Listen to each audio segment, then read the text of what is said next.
کلیم اللہ سے کہا کہ ہم ابھی پیاسا اچھی جلد و جلد و جلد. تو حضرت موسیٰ علیہ السلام بغیر اللہ سے پوچھے کہ کچھ کاج کرتے نہیں تھے. اللہ جب حکم دیتا تھا تبھی کاج کرتے تھے. تو جب سماج نے کہا کہ ہمیں جل کھاو جل دیں، تو موسیٰ علیہ السلام نے اللہ سے عرضی لگائی کہ اللہ میں کیا کروں، ہمیں کی کری اللہ کی کری. تو اللہ تعالیٰ نے فرمایا جو تمہارے ہاتھ میں یہ عصا ہے، اسی عصا کو چٹان پہ مار دو. عصا سمجھتے ہو نہیں تم لوگ؟ اسی کو چٹان پہ مار دو. موسیٰ علیہ السلام نے اللہ کے حکم سے چٹان پہ ضرب ایک ہی لگائی تھی، مارا ایک بار تھا. اگر ایک چشمہ پھوٹا ہوتا نا تو پانی کم بہتا، خون زیادہ بہ جاتا. ایسا قبیلہ تھا، سب پانی لینے کے لیے ایک دوسرے کو قتل کر دیتے. سوچ لو کیسا ظالم سماج تھا کہ موسیٰ کے ماننے والے حواری، ان کا حال یہ جو اسلام قبول کر چکے ہیں، وہ اتنے ضدی، اتنے زیادہ ان کے اندر فساد کہ اگر ایک چشمہ جاری ہوتا تو سب آپس میں خون خرابہ کر دیتے. کوئی کسی کا سر پھوڑ دیتا، کوئی کسی کے سینے میں چاند گھونپ دیتا. ایسے ضدی لوگ تھے. لیکن یہ معجزہ ہے حضرت موسیٰ کا، کیونکہ نبی اپنی امت پر بڑا مہربان ہوتا ہے. نبی نے مارا تو ضرب ایک، مگر چشمہ کتنا پھوٹا معلوم ہے؟ نہیں معلوم. ایک لاٹھی مارنے سے 12 چشمہ پھوٹا، تاکہ سب الگ الگ چشمے پہ گھاٹ پہ جا کے پانی پئیں. ایک گھاٹ سے 2 لوگ پانی نہیں پی سکتے تھے. ذرا سوچو کہ جو ایمان لائے تھے ان کا یہ حال ہے، لیکن جو ایمان نہیں لائے تھے ان کا حال کیا رہا ہوگا.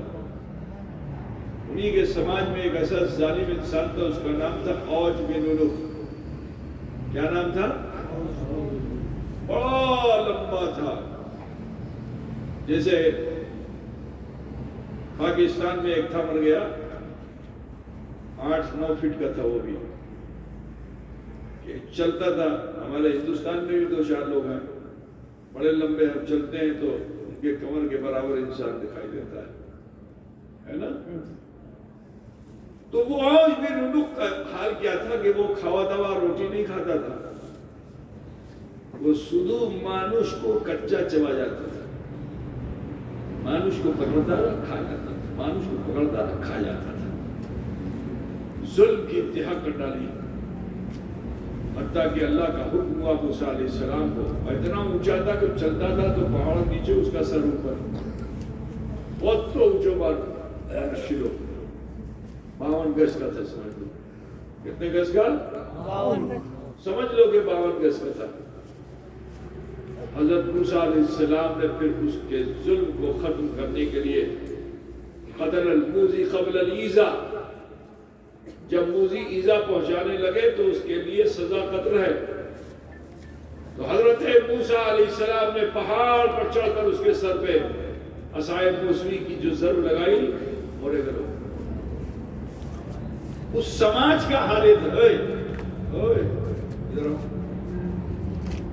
نوجوان آدمی تو بیٹھے تھوڑی ہوئے، اگر بڑھا ہو گئے تو جا بڑھا ہو گیا ہے، کمر جھکا کے کیوں بھاگ رہا ہے؟ جانا تو سینہ تان میں جاؤ. بیٹھو تھوڑی دیر، اب بھی زیادہ دیر آپ کا نہیں لگے. تو اگر 5 آدمی کو بھی جمع کرو تو اس میں سے 4 لوگ جو ہے وہ باس گیری سے چینے جاتے تھے. آپ کے وہاں کیا بولتے ہیں جو باس ہوتے ہیں گنڈے بدماش؟ وہ پسٹل چلاتے ہیں، بندوق چلاتے ہیں، چاقو چلاتے ہیں. کسی کو مار دینے کو کوئی بھائی نہیں لگتا ہے. کیا بولتے ہیں اس کو؟ گنڈا. مستان. دیکھو وہی ہم ڈھونڈ رہا تھا، مستان بولتے ہیں نا. تو وہاں مستانی سے چین ہوتی تھی. کس نے کتنے آدمی کو مار دیا، کتنی ماں بہن بیٹیوں کے ساتھ ویوہار کیا، کتنے کا مال لوٹ لیا. تو جو جتنا ظلم کرتا تھا وہ سماج میں بڑا بلوان تھا. تو موسیٰ علیہ السلام کے سماج میں ایسے لوگ تھے. حضرت موسیٰ علیہ السلام ایک پہاڑ کے سائے میں بیٹھے ہوئے تھے اپنے تمام ساتھیوں کو لے کر کے. جو حواری تھے ان کو اللہ کا بھय دلا رہے تھے. اچانک اسی راستے سے ایک نوجوان گزرا اور گنڈا بدماش موسیٰ علیہ السلام کو دیکھ کے بھی احترام نہیں کیا. ہاتھ پیچھے باندھے ہوئے, سینہ تانے ہوئے, بڑی بڑی آنکھیں نکالے ہوئے, تکبر کی چال چلتا ہوا, جوتے کی ٹھوکر سے دھولا اڑاتا ہوا, بدمست ہاتھی کی طرح چلا جا رہا تھا. موسیٰ علیہ السلام کی جو نظر پڑی, جو اللہ والے ہوتے نا وہ گنڈے بدماش سے نہیں ڈرتے ہوتے, ہے نا. ڈاکا ایک ناشو جلالی تو تھے ہی موسیٰ علیہ السلام. ایک ناشو جب قریب آیا تو کہا سن اے نوجوان, اللہ سے بھے کر, یہ جو بدماشی کر رہا ہے, گنڈا گردی کر رہا ہے, چھوڑ دے. یہ جیون زیادہ دن کا نہیں, مرے جاوے. جدی تمہیں مرے جاوے تو اللہ کیسے تمہیں کی جواب دی بے. توبہ کری لو. ابھی اتنا کہا ہی تھا کہ وہ اس کی ناک سے دھواں نکلنے لگا, منہ سے سانس تیزی سے نکلنے لگی, راگ ہو گیا, آنکھ لال پیلی کر کے غصے سے موسیٰ کو دیکھا اور پیر کو پٹکتا ہوا موسیٰ علیہ السلام کو پیٹھ دکھا کر کے راستے میں چل پڑا. بازار میں پہنچا تو ہاٹ میں ہفتہ وصولی کرنے لگا دکان. کوئی یتیم مل گیا تو اس کا مال, کوئی بیوہ مل گئی تو اس کا مال, کوئی نوجوان لڑکی مل گئی تو اس کے ساتھ دورویوہار. دن بھر ظلم کرتا رہا. شام کو تھکا ماندہ جب گھر پہنچا تو ظلم کی گٹھری کو ایک طرف پھینک دیا, کھاٹ ملی تو لیٹ گیا. یہ بھی خیال نہ کیا کہ اس پہ بستر بچھائے کہ نہیں بچھائے. آدھی رات تک اس کو ہوش نہیں آیا, لیکن آدھی رات کو جب اس کو ہوش آیا تو اب وہ بستر سے اٹھنا چاہتا ہے, کھاٹ سے, مگر حالت کیا ہو گئی ہے, پیر اٹھانا چاہتا ہے تو پیر نہیں اٹھتا, ہاتھ اٹھانا چاہتا ہے تو ہاتھ نہیں اٹھتا, کروٹ بدلنا چاہتا ہے تو کروٹ نہیں بدل پاتا, گردن گھمانا چاہتا ہے گردن نہیں گھومتی ہے. صرف سانس ہے کہ جو اندر باہر آ جا رہی ہے, پلکوں کے پپوٹے اوپر نیچے ہو رہے ہیں, زندہ بشکل مردہ. مجھے بتاؤ دریا پور والوں, خدا نخواستہ اگر کسی کو کا یہ حال ہو جائے تو بھائی لگے گا کہ نہیں لگے گا؟ لگے گا نا, دل دھک دھک کرے گا کہ نہیں کرے گا؟ وہ انسان بھی جو کبھی جس کا دل دھڑکا نہیں تھا, لیکن آج اپنی حالت زار پر وہ انسان اتنا بے چین و بے قرار ہو گیا کہ چوک سے پانی بھی بہ رہا ہے اور دل ہے کہ جو بلیوں اچھل رہا ہے. بڑا مایوس کہ ایک رات میں پوری نہ کر سکا. ہمارا یہ حال بولو, اس حالت کو کیا بولتے ہیں بتاؤ؟ کسی کا پیر نہ ہلے, ہاتھ نہ ہلے, گردن نہ گھومے, کروٹ نہ بدل پائے, کیا بولتے ہیں؟ تم لوگ انگریز کی زیادہ صحبت یافتہ بھاشا بولو نا, کیا بولتے ہیں؟ اور دھنگو, اور دھنگو نہیں بولتے؟ تم سے اچھا تو ہم نہیں بول رہے. اور دھنگو ہو گیا, آنکھ سے آنسو رو رہا ہے اور دلی دی سوچ رہا ہے کہ جدی আমি মরে যেতাম তো কি হতো, আমি জীবন মধ্যে কিছু ভালো কাজ করলাম না, আল্লাহর কাছে আমি কি জবাব দিতাম? लज्जित हुआ अपने जीवन पे. जब अपने जीवन पे लज्जित हुआ, शर्मिंदा हुआ, तो दिल ने देखा कि अब ये इंसान इसका जुल्म, इसका सितम, इसका गुरूर टूट गया है. तो जब इंसान का घमंड टूटता है तो दिल साथ देता है. जब इंसान अपने को मायूस समझता है तो दिल साथ देता है. जब वो इंसान अपनी जिंदगी से मायूस हो गया तो दिल ने उसको तसल्ली दी, चिंता की नहीं तुम्हें कुछ है. कल दिन में मूसा अलैहिस्सलाम ने तुमको दावत दी थी ना, मरार आगे तौबा करी लो, এখনই তুমি জীবিত আছেন, কেন তুমি তওবা করছেন না? তুমি तौबा करिए लो। अब जो दिल की इस आवाज को उसने सुना, आज तक न सुना था लेकिन आज सुन लिया। अब जो सुना तो उसको कुछ उम्मीद बंधी कि আমি মরা নাই, আমি জীবিত আছি, আমি तौबा করব। अब ये नियत तो इरादा जो किया कि আমি तौबा करब, तो अल्लाह ताला वो है कि जो इरादे पे नेकी देता है। अल्लाह अलीम है, अल्लाह खबीर है। बंदे की इस हालत को जो अल्लाह ताला ने देखा ना, तो फरिश्ते को हुक्म दे दिया इसके नामे अमाल में नेकियां लिखो, और फरिश्ता इधर का जो है वो नेकियां लिखने लगा। तौबा का इरादा किया लेकिन फिर लज्जित हो गया। क्या मुंह लेकर जाऊंगा खुदा के हुजूर? मैंने तो जीवन में एक ভালো কাজ আমি করলাম না, আমি কি পেশ করব? আমার কাছে তো कोई नेकी নাই, একটা ছোট্ট নেকি নাই, আমি কি পেশ করব? तो जो इरादा गलत हुआ था अल्लाह से माफी मांगने का, वो सर्द पड़ने लगा। अब जो सर्द पड़ने लगा तो दिल ने फिर उसको आमादा किया, आवाज दी कि इंसान, तुझे तौबा का तरीका नहीं मालूम, अल्लाह को राजी करने का ढंग नहीं मालूम, लेकिन जिसने तुझे तौबा की दावत दी वो तो अल्लाह वाला है, वो तो कलीमुल्लाह है, नबीउल्लाह है। तो क्यों नहीं ये इरादा करता कि घिसटता हुआ जाऊं तो उन्हीं के पास जाऊंगा, लुढ़कता हुआ जाऊं तो उन्हीं के पास जाऊंगा, ढुलकता हुआ जाऊं उन्हीं के पास जाऊंगा, चाहे जितना कष्ट हो जाए लेकिन उन्हीं के पास जाऊंगा, उनके चरणों का स्पर्श करके उनको मनाऊंगा कि मुझे खुदा को राजी करने का ढंग नहीं मालूम, लेकिन आप तो अल्लाह वाले हैं, आप मेरे हक में दुआ कर दीजिए ताकि अल्लाह मेरी खोती को माफ कर दे।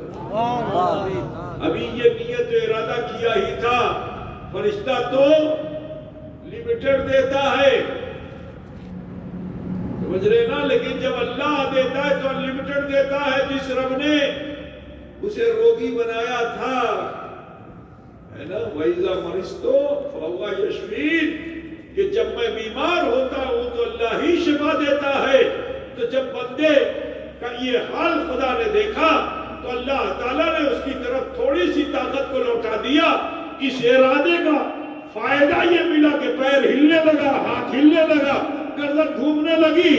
यकीन पुख्ता हो गया कि जब मेरे इरादे का ये आलम है तो अमल का आलम क्या हो। सुभान अल्लाह, सुभान अल्लाह, अल्लाह जिंदाबाद। जब हाथ पैर हिलने लगा तो जल्दी से उठ खड़ा हुआ, कहीं ऐसा ना हो कि फिर फालिज का असर हो जाए। चारपाई से जमीन पे जो खड़ा हुआ तो बीमारी से उठा था, रोग से पहलवान भी उठता है तो उसका बदन कांपता है। खड़ा हुआ, बदन डगमगाने लगा, लेकिन उसका इरादा डगमगाने वाला नहीं था। सामने खंबा था, पकड़ लिया खंबे को, और कुछ देर तक खंबा पकड़ के खड़ा रहा। जब बदन का कंपन दूर हो गया, वहीं एक लाठी खड़ी थी, उसको पकड़ लिया। इरादा इतना पुख्ता था कि एक लम्हा भी रुका नहीं और चलने लगा। कल तक तो सीना तान के चलता था, लेकिन आज जैसे कोई बूढ़ा ज़ईफ इंसान मुश्किल से रास्ता तय करता है, पैर रखता है यहाँ और पड़ता वहाँ है, यही हाल उस नौजवान का हो गया। बड़ी मुश्किल से घर से बाहर निकला, रास्ते पे जो आया तो रोजाना रास्ते के कंकड़ पत्थर उसके जूते की ठोकर में आते थे, चोट खाते थे। लेकिन आज एक नादमा पत्थर, छोटे से पत्थर को भी हौसला पैदा हो गया कि ये नौजवान आ तो रहा है मगर ताकत और कुव्वत के साथ नहीं आ रहा है, आज तो मैं इससे मुकाबला कर सकता हूँ। तो एक छोटा सा पत्थर भी मुकाबले के लिए संगे मील बन गया, जमीन में जम गया। आदत के मुताबिक ये इंसान उस पत्थर के करीब गया, ठोकर लगी। कल तक पत्थर दूर जाके गिरता था, आज ये इंसान एक ठोकर से जमीन पे गिरा। लाठी एक तरफ गई, बॉडी एक तरफ गई, लेकिन जैसे ही गिरा मरे गए। अब ये मर गया, फरिश्ते ने रूह निकाल ली जिस्म से, तो पति का फरिश्ता उसको लेके जाने लगा। तो नेकी के फरिश्ते ने रोकाए, थामो थामो, अभी नहीं जाओ। কেন তুমি নিয়ে যাবে? এটা ভালো মানুষ নাই তো बहुत ही चोर मानुष, गुंडा मानुष, बदमाश मानुष। ये देखो उसने नामे अमाल खोल के दिखा दिया, पूरा रजिस्टर सिया था बुराई से। हमें नहीं जाओ। उसने कहा ठीक है, लेकिन अल्लाह ने मुझको हुक्म दिया कि बंदा जब नेकी का इरादा करे तो मेरे उसके एक इरादे में 10 नेकी लिखो। ये देखो खाट से लेके अब तक इसने इतनी नेकियों का इरादा किया, इतना अमल किया, हर नेकी के ऊपर मैंने 10 नेकी, हर इरादे के ऊपर मैंने 10 नेकियां लिख ली है, लिहाजा मैं लेके जाऊंगा। हम लोग झगड़ा कर लेते हैं ना, छोटी छोटी बात पे लड़ जाते हैं, गुंडागर्दी करते हैं। फरिश्तों में ये सिफत नहीं है। तो फरिश्ते आपस में कथावार्ता कर रहे थे कि अल्लाह ने एक तीसरे फरिश्ते को भेजा कि फरिश्ते जाओ और जाकर के उन दोनों फरिश्तों से कह दो कि मरने वाले की जमीन नाप ले। अगर मूसा का घर करीब हो तो बदी का फरिश्ता ले जाएगा, अगर उस इंसान का घर करीब हो तो बदी का फरिश्ता ले जाएगा, अगर मूसा करीब हो तो नेकी का फरिश्ता लेके जाएगा।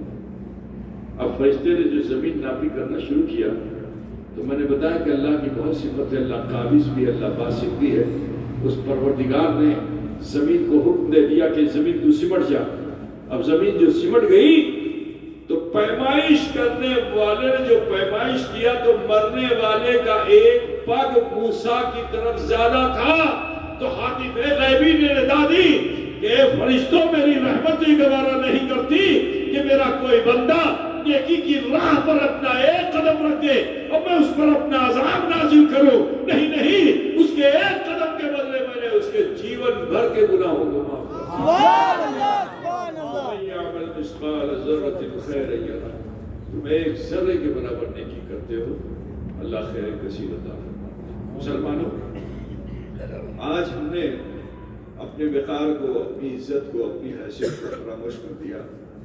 वो तो कौम बनी इसराइल का एक गुंडा इंसान था, उस पे अल्लाह की इतनी रहमत। तो जरा सोचो है मुसलमानों, तुम पे अल्लाह की कितनी रहमत होगी। तुम खातिमुल अंबिया, अहमद मुस्तफा, मोहम्मद मुस्तफा, हबीब किबरिया की उम्मती हो। तुम्हें अल्लाह ताला ने खैर उम्मत बनाया। जरा अपनी शख्सियत को पहचानिए। आज हमने अपने को कीड़े मकोड़ों की तरह जीना पसंद कर लिया है। आज हमने अपने आप को बहुत कमजोर बना लिया है। ऐ मुसलमानों, लौटो। तुम्हारा वक़ार, तुम्हारी हैसियत, तुम्हारा दर्जा अल्लाह के नजदीक क्या है तुम उसे नहीं जानते हो। लौटोगे तो वक़ार लौट आएगा। अल्लाह की तरफ लौटो। तुम भी खताओं गलतियों की माफी अपने परवरदिगार से मांगो। मैं तुम्हें बताना चाहता हूं कि ये किरामन कातिबीन जो हमारे कंधे पे हैं, ये किसी की सिफारिश नहीं करते, लेकिन तुम्हारी निस्बत की बुनियाद पे कि हुजूर से तुम्हारी निस्बत है, तो बदी का फरिश्ता अगर तुम्हारी कोई बुराई लिखने जाता है तुम्हारी बुराई पर, तो नेकी का फरिश्ता बदी के फरिश्ते से सिफारिश करता है कि ठहरो, हो सकता है कि इसे तौबा की तौफीक हो जाए। कुछ समझ में बात आई? यदि तुमने खुदा न खास्ता शराब पी लिया, मद पान कर लिया, तो इसको हुक्म है कि फौरन की बदी लिख लो। लेकिन तुम मुसलमान हो तो ये दाहिनी तरफ वाला फरिश्ता बाईं तरफ वाले फरिश्ते से सिफारिश करता है, रुको, हो सकता है कि इसको तौबा की तौफीक हो जाए। अपने मुकाम को समझ रहे हो ना? तुम्हारी निस्बत रसूलुल्लाह से है तो तुम्हारा दर्जा क्या है कि फरिश्ता भी तुम्हारी सिफारिश करता है। और बता दो मुसलमानों, हम जब मरेंगे या हमारे समाज का कोई मरता है तो भी ये फरिश्ता उतरता है, और उतर के अल्लाह से अर्जी लगाता है अल्लाह के हम आसमानों में आ जाए, तो अल्लाह ताला उनको आसमानों में आने की इजाजत नहीं देता। मुसलमान तुम हो तो तुम पर अल्लाह इतना मेहरबान है कि अल्लाह उनको आसमान में जाने की इजाजत नहीं देता, हुक्म देता है कि उस मरने वाले की कब्र पे जाओ, एक सराहने खड़े रहो, एक पैताने खड़े रहो, और सुबह क़यामत तक उसकी मग़फ़िरत की दुआ करते रहो। आज हम अपनी हैसियत को भूल गए मुसलमानों। یہی وجہ ہے کہ 1400 سال میں جو نہیں ہوا وہ اب ہو رہا ہے۔ 1400 سال پہلے مسلمان آیا تھا ہندوستان میں، بڑی عزت ملی تھی، رام و راوڑ کے دیش میں آیا تھا، کیرلا میں مسلمان پہنچا تھا جہاں ظلم ہی ظلم تھا، وہاں سے راوڑ بہت قریب تھا، مجھے ہو نا راوڑ کی ہسٹری میں رام کو کم پوجنے والے، راوڑ کو پوجنے والے زیادہ، ظالم کو پوجنے والے لوگ تھے۔ لیکن سنو، جب مسلمان صحابی اس ہندوستان میں آئے، وہ لوگ اس کفرستان میں عزت کے ساتھ خانہ خدا تعمیر کیا کہ نہیں کیا؟ مسجد بنی کہ نہیں بنی؟ وہ لاکھوں کروڑوں میں تھے، چند آئے تھے، تجارت کرنے آئے تھے، کیا خریدنے آئے تھے؟ لونگ خریدنے آئے تھے، اور دال چینی اور دال چینی کی لکڑی یہ سب خریدنے کے لیے آئے تھے، تاجر مسلمان تھے۔ لیکن یہاں آئے تو پھنس گئے، مسجد بنا لیا، ٹھیک؟ وہاں سے لے کر کے سلسلہ بار تمہاری آبادی تک تمہارے باپ داداؤں نے کتنی مسجدیں بنا ڈالی؟ پورا بھارت جگہ جگہ مسجد ہے کہ نہیں ہے؟ بولیے یہاں کا کسی کافر نے تم سے نفرت کی؟ بولیے، مسجدیں بنی ہوئی کسی نے نفرت نہیں کی، درگاہیں قائم ہیں، وہ خود بھی جاتے ہیں، منت مانگتے ہیں، ٹھیک؟ قبرستان تمہارا بڑے سے بڑا ہے، تمہارا گھر بھی بہت شاندار ہے، تمہارے باپ داداؤں کی نیکیوں کی وجہ سے یہ سب قائم ہے۔ لیکن آج کیا وجہ ہے کہ کوئی مسجد بھانگ رہا ہے، کوئی درگاہ توڑ رہا ہے، کوئی قبرستان قبضہ کر رہا ہے، کوئی تمہارا گھر گرا رہا ہے، کوئی تمہیں ڈیٹینشن سینٹر میں ڈال رہا ہے۔